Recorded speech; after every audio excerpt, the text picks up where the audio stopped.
Hello friends and welcome back to my channel. If you're new here, my name is Sophia and I am a freelancer who works in film and TV as a production coordinator. At the moment I'm working as an assistant production coordinator and I'm absolutely obsessed with all things personal finance. It's officially 2026, so Happy New Year to absolutely everyone out there. And it is time to reflect on 2025 and go over my budget of the year and look at all the things, including what I spent, savings, if I hit my goals, sort of cover everything for the year to give me a good idea of what I want to do in the following year. If you haven't seen already, I did post a video the other day setting up my 2026 budget spreadsheet. So that's really exciting because that one is now all ready for the year ahead, which I'm very keen for.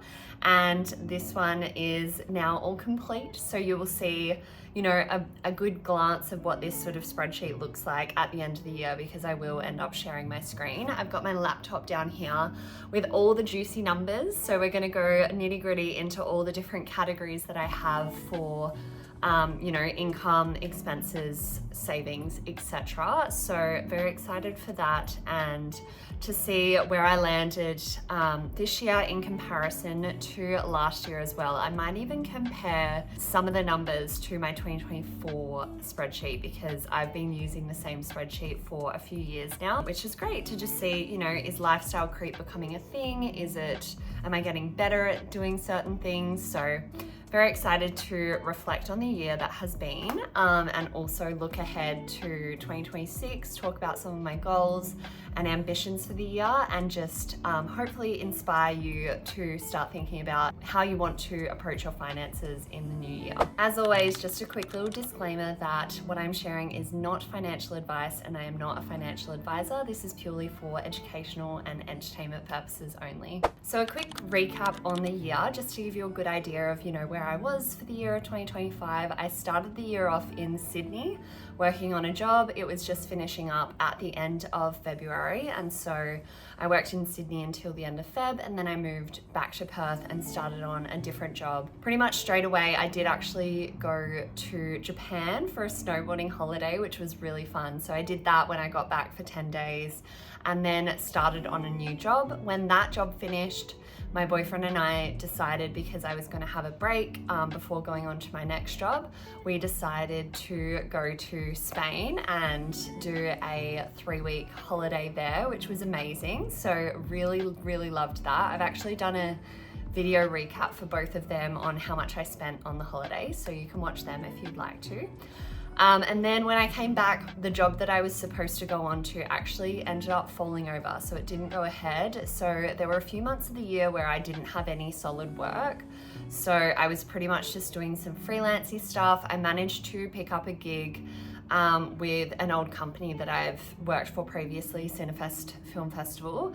And so I was able to do about a month and a half of work with them, which was awesome to sort of cover me until I was jumping onto my next job in September. And so that job was down south, so I was getting the perks of like per diems and living away, which was really nice. And that job went until the start, pretty much right at the end of November. I finished that job, and then I've started on a new job at the start of December, and that will take me until about July this year. So I won't have to worry about work for quite a few months, which is really nice and gives me such good peace of mind, especially as a freelancer, because I'm constantly chopping and changing jobs because the contract will finish and then you move on to the next project. So it's very different in the film world and consistency can be quite tricky, but I feel like I've got a good sort of steady grip on how to best prepare myself for either extended periods of break or manage to find work if there are those extended periods of time that I didn't previously know about. So let's dive into what my goals were for 2025 and quickly just reflect on those. I had a few financial goals and you can actually track them in the spreadsheet. I will link this spreadsheet down below. It's a new version compared to this one, which I've set up in my 2026 setup video. So I'm using the new version in that video, but this one is the previous version where you could actually put your goals. I'm not sure if there's a spot on the new spreadsheet to put your goals, but that's fine. You can always write them in a notes app. So I had a few money goals for the year. So I wanted to invest $20,000, which I did manage to do. I wanted to hit 150K net worth, which I also did. I wanted to have multiple 5-figure months, which I definitely succeeded at. I wanted to earn some money from social media, which I did achieve because I got more money from my crocodile video that went viral, which is really funny. I wanted to look into purchasing a home. I haven't ticked this one off because it is, I mean, we're looking, but we haven't really taken any, solid steps in that direction. I wanted to save $50,000 for my house deposit, which I managed to do. I wanted to have a 120K plus year, which I was just shy of hitting.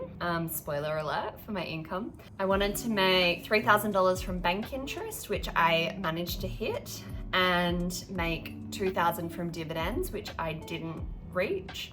I wanted to read 12 to 20 books, and then, which I did do. I read 13 books this year, in 2025. I wanted to travel to Canada or Europe, and I obviously went to Spain, so tick that one off, and do a Japan ski holiday. So I definitely achieved a lot of the goals I was looking to achieve, which is really great. And some of those other ones that I didn't quite hit, I am not too upset about, because I was, stretching myself, and there were a few elements like, the months of not working that really impacted me reaching especially that yearly income goal. So those were my goals for the year, and let's dive into the actual numbers. Okay, so I am recording my screen, which you can see now. And this is sort of the year view of the tracker. I will just put it in a bit of a better view so that you can see it. So you can sort of see your goals on the left here, which I've just blanked out a couple just for privacy reasons. And then you've got your income, savings, bills, expenses, and if it's applicable, debt. I don't have any debt, so I don't have anything in that category. And then you will see your budgeted and actual, and then income and the breakdown of all of the expenses. So I thought I would just start by going through my income for the year. So all in all, my income, which is gross, this includes tax because I do track my tax. My gross income was $118,306.85. So very close to that 120K goal, which is a bit of a bummer that I didn't quite reach it. But alas, I did have a couple months there where I wasn't working. So there were specifically July and August were very low months for me. So it's a bummer, but it's all good. We just set new goals for the new year. So I started off the year really well with a couple months with, close to 15K income, which was awesome. March was $7,500. I obviously went on that quick little holiday to Japan, so I wasn't working at the start of March. April, it bumps back up to about 9,000, and then May was almost 12,000. June this is when I finished my job and went to Spain. So that was 4.5 or like 4,800. And then in July and August, I wasn't really working that much. So I only got 1,800 and then 2,774. And then September, I was working for the film festival, so I got a little bit of money. So I got 8,000 from that. And I'm pretty sure September's also either September or maybe it was October actually, because that's a really high month, was when I received the money for the crocodile video. So I got about $900 for that, which was awesome. I also did some other sort of freelancing work throughout this time. So I was able to pick up little bits and pieces across those months. October, I was obviously back at work. I was getting per diems and I got 16,000. And I think that's mostly because I got paid for some of my festival work in that month as well. And then November and December were pretty much the same. I got about 13,000 those months. So all in all, like on a monthly average, pretty good. Now let's go down into where I received my income from. So I did get a little bit in freelance. My bank interest actually ended up sitting at $3,618 for the year, which is awesome. And then dividends was $1,322. So I really love, even though I don't see it hit my bank account, I love tracking dividends because I feel like it's a good way to visualize how your investments are, you know, supporting your future. In the future, that would cover a week or two of expenses, which is really exciting. Presents, I did receive some money over the year, so that was just the accumulation of how much money I received from different little gifts here and there. Surveys, containers for change, per diems was about 8 grand, which is awesome. Tax was almost 30 grand, although that's probably low in comparison to my income, but I have quite a few anyway. I see a accountant who sorts it all out for me, which is awesome because I really don't want to work that out for myself, and I feel like I just want to do it properly so that the ATO is happy and has received all the money that they need. And then my Sydney job, I received 19,500 pretty much from that. That was for Jan and Feb, and then obviously my holiday pay. Ghosts, I got about 18 grand for that one. And then other 324, I'm not even sure what this other would be, to be honest. And then one job, I got 7,590, and then Cinefest, I got 6,000, and then another job I got 19,000. And then referrals, which is a really fun one. I've shared a couple TikToks about how I've set up Raiz for my future children. And so I've actually got my referral link below, but if you sign up, I end up getting like $5 and then you get $5. So really awesome for a micro investing app. That's the app that I started my investing journey with, so really recommend it. But yeah, I've gotten $200 over the past year from referrals, which is awesome. That's pretty much the breakdown. So on average, I was getting, you know, just shy of $10,000 a month, which is great for income. Now coming over to savings, before I get into like the bills and expenses, we'll just go over savings. So I've saved a lot, $64,679. So that sounds like a wild number, and it is, but it's because I save into my sinking funds and I don't actually track when I spend out of those sinking funds. So I don't, you know, negative that savings, which would really impact this number. And the reason I don't do that is because I like to sort of see how much I have put away over the year, which is awesome. So I've managed to save a lot of money, which is good. But also because I feel like it just impacts my budget a bit much, because I kind of just like to count that as an expense. For example, if I pull out of my personal care fund and I negative that for my hair appointment, then I won't see how much I've spent in my expenses for, you know, personal care. So it's a balance, and you can pick which one you want to do, but that's why personal finance is personal. But yeah, so I save quite a lot per month. I guess the one that has, you know, that isn't pulled out of is my house account. I haven't pulled any money out of that, and I've saved almost 16,500 into that account. And my investments, which I'm very proud of, I managed to invest $26,739 this year, or in 2025, sorry. So very happy with that. And then all of my other little sinking funds have received a bunch of money over the year, which is great. So very proud, especially of my house account and my investments. Those are obviously setting myself up for the future, and I really just prioritize them, I think, for when it comes to, you know, where I'm going to put my paycheck. Coming down into bills, I really love the summary of this because it gives you the average of what you've spent over the year each month. So first up is rent.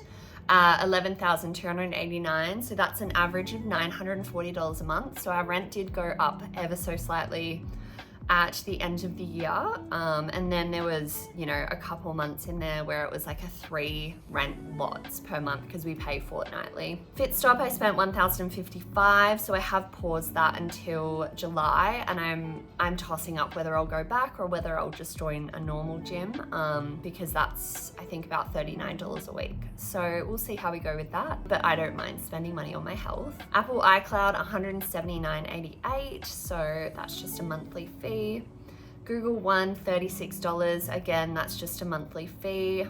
Wilderness Society, $150. That comes out sometimes. Sometimes it doesn't come out if I don't have money in that card. So it's a bit hit or miss. And then Greenpeace was $140. So again, sometimes there's just not money and it doesn't process, but I don't really chase it up. I just, if it works, it works. $51 for my Raiz fee. Internet was $470 for my half. So that's only, you know, my portion of the internet. Car insurance, I pay yearly rather than worrying about paying monthly, and that was $1,230. And a good hack is, I'm pretty sure it's actually slightly cheaper if you do pay the yearly amount. And so I have a sinking fund for my car insurance, and I just save up as the year goes, and then I pay it all in one whack when it's due in March.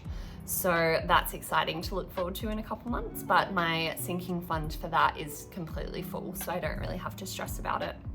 Electricity was $423 for the year, which is great. So that's about $35 a month, which is really good.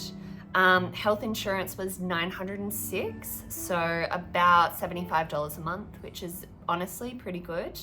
My phone bill was $640, so about $53 a month, and that is because there were a few months there where I'd run out of data and just have to top up early, or when I went overseas, I got international roaming packs, which were a bit more expensive. Adobe Creative Suite was $231, so yeah, that's about $19 a month. iPhone Apple Care, $139. I did stop this now because my iPhone is now old enough where I'm kind of thinking if it breaks or, you know, something happens, I will just pay for the replacement, it's fine. Doctor bills, $202, so I don't usually account for that, so that was just a really fun time in July when I had to spend 4 nights in hospital and I had to have a doctor come to my house, and it was quite expensive.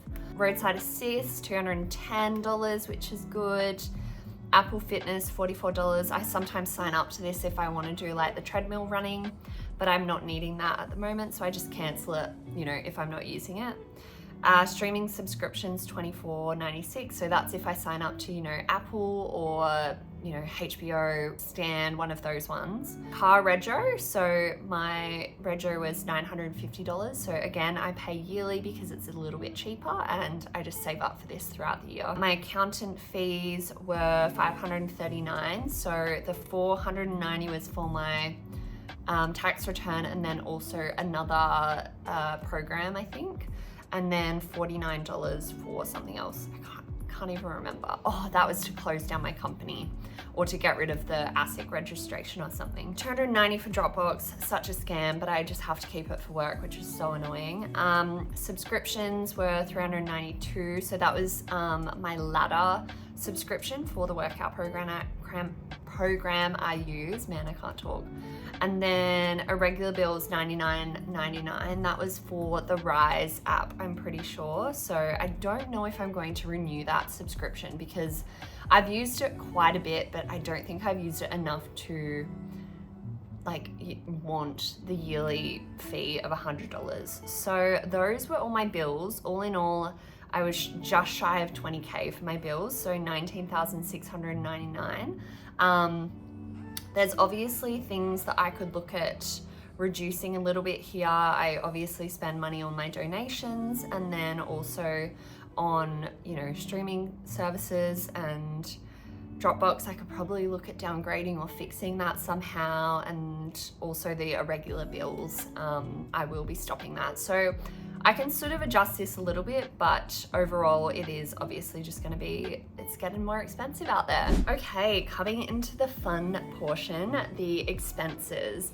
This is where it's really fun to compare, you know, what I've spent this year and what I've spent last year. So coming in, I will come into my expenses from last year because I have obviously tracked that. So I'll be able to compare the two, and you'll be able to see on your screen as well.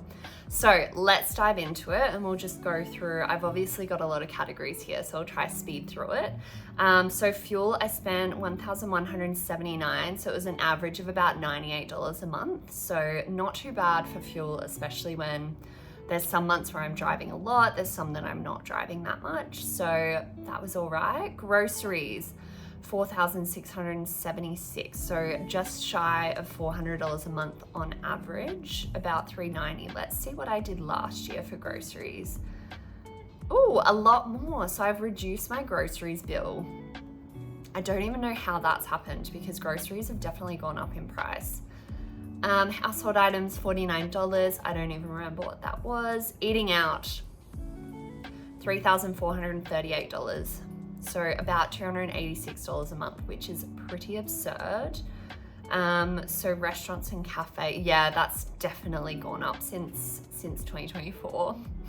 But I did, in 2024, I obviously split, you might have seen, I split restaurants and cafes and coffee. So even combining them wouldn't hit the $3,438. I have done quite a few like nicer lunches where it's $80 a head or $100 a head, which has been really fun. I really enjoy eating out, so I'm not gonna bash myself for that, but I do think $300 a month is kind of absurd.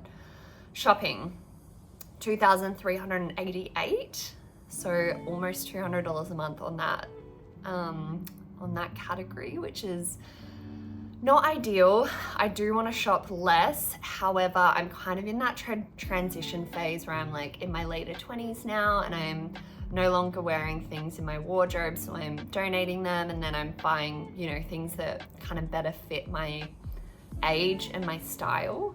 So that one's tricky. I'm not really sure what my goal would be for the next year. Let's see what I spent on shopping. Yeah, whoa, only $1,471 in 2024.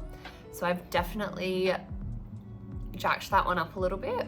Personal care, $1,368. So that's on, you know, things like skincare or getting my hair cut, etc. So about $114 a month, which is quite a bit. Naked Harvest, $764. So that's on all my protein powders. So that's $63 a month. To be honest, that's not so bad because that's pretty much breakfast every day for the month. Bike bars and Pilates and gym. So these are sort of my random gym memberships when I've been away for work. $916. So yeah, on average about $76 a month, which it seems like quite a lot when you add it up. Chiropractor, $374, so not too bad. Pharmacy, $1,014. Alcohol, $483, so about $40 a month. I generally try not to, like, I'm not a big drinker and I try not to spend too much on alcohol. So this would be like if I went out for a drink or if I bought a bottle of wine or something. Uber and transport, $330, not too bad. Car expenses, $639. That was my one car service, so not too bad. Parking, $294. That includes a parking fine, which is really annoying. So if I didn't have that parking fine of like $126, I think it was, that would be a lot lower. Travel and accom. So as I mentioned, I went to Japan and Spain. So these prices are inclusive of flights, accom, eating there, etc. So to be honest, my eating out budget would probably be higher if I split that off, but I just don't when I'm on holidays. So that was $10,696 on my 2 holidays, but that was 2 international holidays from Australia. So pretty stoked with that. Gifts, $1,668. So about $139 a month. So that was for little bits and pieces throughout the year. Dental, $86. I only had 1 dental appointment this year. Books, $64, so I just buy books for my Kindle, so that's fine. I like reading. Donations, $20. That's donations outside of Greenpeace and the Wilderness Society. I think that was just to a GoFundMe. Event or activity, so that's if I go see a movie or go to some sort of event. So that was $282, about $25 for each month. ClassPass 406, so I really do like ClassPass. On ClassPass, I'm pretty sure I have a referral below which gets you some free, like a couple free weeks or a bunch of credits. So check that out if you haven't tried it, because I think it's the best way to go to Pilates classes for the best value, in my opinion. Miscellaneous 2,764. This was pretty much mostly my camera when I bought that in June. So that was, you know, almost $2,500. And I love my camera. It's so fun. I took some really great photos when I was in Spain. And then, you know, since then it's just been fun to bring along with me. Office supplies, $83. So my total, I guess, variable expenses for the year were $33,990, which is crazy. It's pretty crazy to think that I have spent, let me do this math. So my total outgoings for the year were $53,689, which is kind of insane to think that life costs that much. I think last year, I could have a look at my video, but I'm pretty sure I was more in the 40 realm. But I think going on 2 international holidays really bumps that up. And there are a few obviously like bigger expenses that I had across the year, but yeah, kind of crazy to think that that's the number that you're sitting at if you have like a pretty average lifestyle, I would say. I definitely think that I am very fortunate in what I can do and where I go for work and those sorts of things. Although it is exciting to know that a lot of that is coming from my variable expenses, so things that I can control and I can choose to bring them down if I really need to. So yes. Okay, so that was all of my money expose for 2025. That was everything that I spent, all the bills I had, what I saved, my income, etc. And I just wanted to share with you some of the goals I have for this coming year. My financial goals for 2026 are I would love to reach 250K net worth. So that's very exciting. I would love to invest 25,000. So I obviously managed to just surpass that this year, and I'd love to do it again because it's really just setting me up for a really positive and abundant future. I would like to hit 120K plus income for the year. I would love to receive $2,000 in dividend income, so bump that up a little bit. And then I would love to receive $3,500 in bank interest, and then put away, I think I can actually save 70K into my house savings account. So very excited to see what will happen there. I've actually got in my new spreadsheet, it does have a net worth tracker. And so I did track my net worth at the end of the year. So I popped in all my numbers on the 31st of December.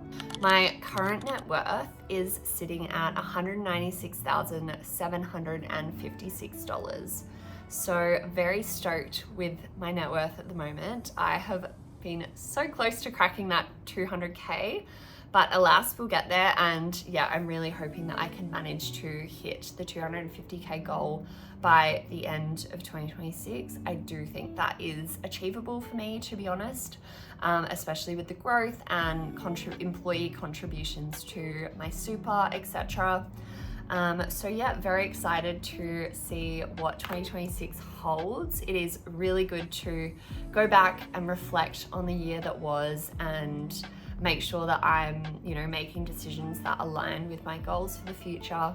And, just see the nitty-gritty numbers to know if I'm doing any sort of silly spending, which I definitely think I did a little bit of, but life is for the living. I am not someone who is out there budgeting to be really frugal and not have fun, because what's the point? Something could happen tomorrow and you might not be able to travel, or I just don't think life is worth holding yourself up inside 24/7 just to save a penny. So I think I strike a nice balance when it comes to my ambition to save and invest as much as I can, but also to live a very fun and abundant life. So if you enjoyed that spreadsheet that I was using and want to check out the newer version, you could go watch my video for the 2026 setting up my budget video, and you'll be able to see all the new features in there and the upgrades and whatnot. Otherwise, you can click the link below in the description, which takes you to my affiliate link with Raiz Creative, and just click on their shop button, and then you'll be able to see the annual budget and spreadsheet for Google Sheets, and it is currently only $10.50. So an absolute bargain in my opinion, because it's pretty much just a one-time purchase. You can just duplicate it for the new year and change the date and whatnot, or you could go back in and buy a new one if they make an update and you know, set yourself up with a new spreadsheet, whatever you prefer. But I feel like $10.50, I'm not sure if that's USD, I feel like that's probably USD, is so cheap for a yearly spreadsheet. So I highly recommend. That is all I have for you today. Thank you so much for watching. I hope you enjoyed, and I hope you loved seeing the transparent numbers that I'm sharing with you. I'm literally sharing this just to be, you know, more transparent with finances, and so that we can have open discussions about money, because I think that's very important for women in, you know, the freelance space, or just women in general, to have open and honest conversations about money. So if you enjoyed, please make sure you like, subscribe, leave a comment below on, you know, something that you were surprised you spent so much money on for the year, or something you're really proud of in 2025. I would love to hear all those things, and I will see you in my next video. Bye.